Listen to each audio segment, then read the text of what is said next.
O projeto que regulamenta o trabalho terceirizado no país está em votação no Congresso Nacional. Mas a ideia é polêmica, divide opiniões entre os parlamentares e também entre a população. Hoje, no país, mais de 13 milhões de trabalhadores têm contratos terceirizados.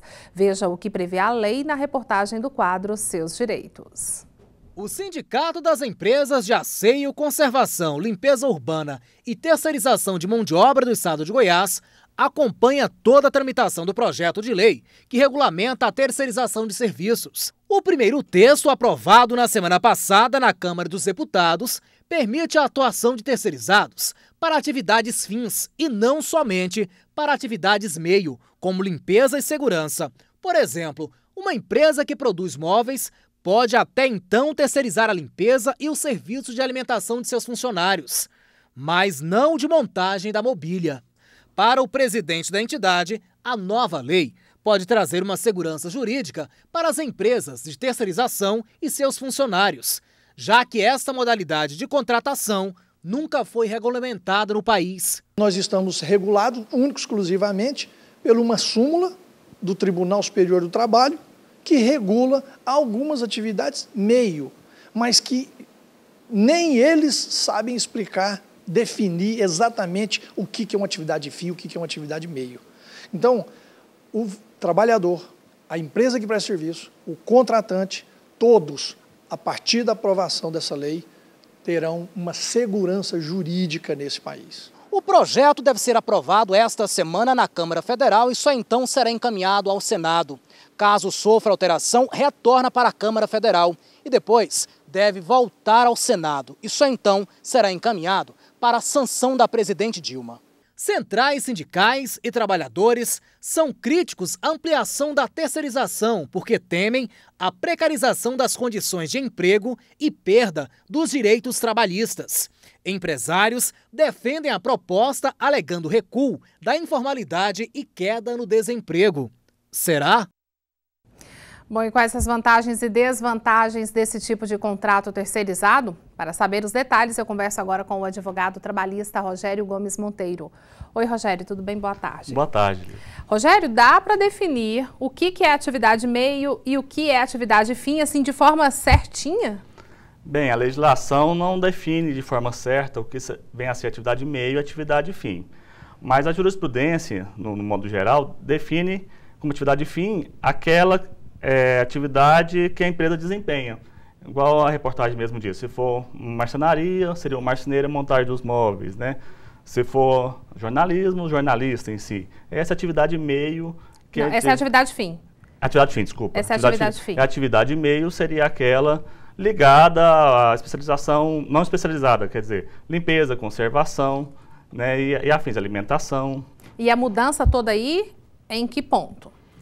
Não, só para a gente esclarecer bem mesmo para o nosso telespectador. Até então, a regulamentação disso aí era através da súmula 331 do TST, que permitia apenas a terceirização da atividade meio, ou seja, a parte de vigilância e limpeza.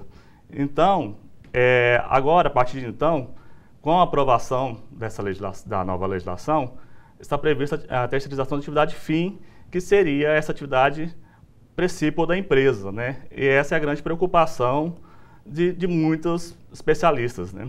E qual que é a maior preocupação?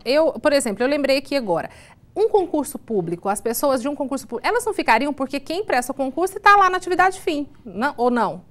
Sim, essa é uma grande preocupação, porque a Constituição Federal, no artigo 37, ela prevê que o servidor público tem que ser concursado, né? Então, hoje está sendo admitido realmente apenas a terceirização da atividade meio, seria essa parte de limpeza, conservação, mesmo nos órgãos públicos.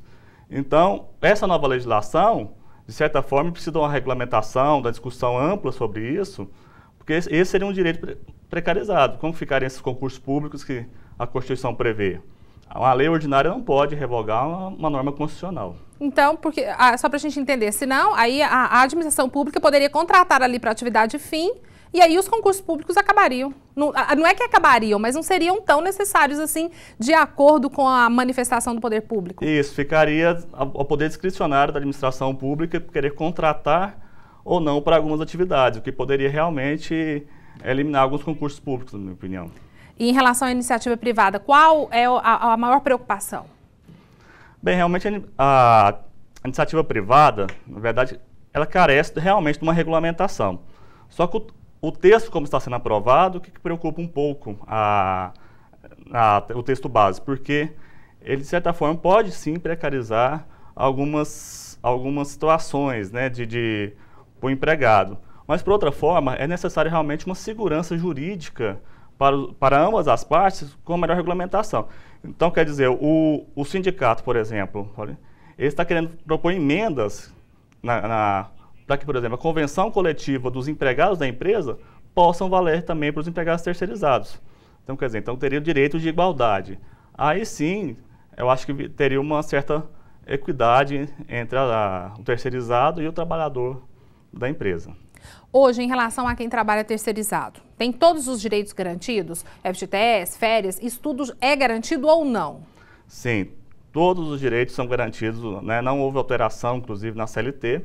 A preocupação maior se pode haver contratação com salário um pouco mais baixo, caso não haja essa adequação com a convenção coletiva, né?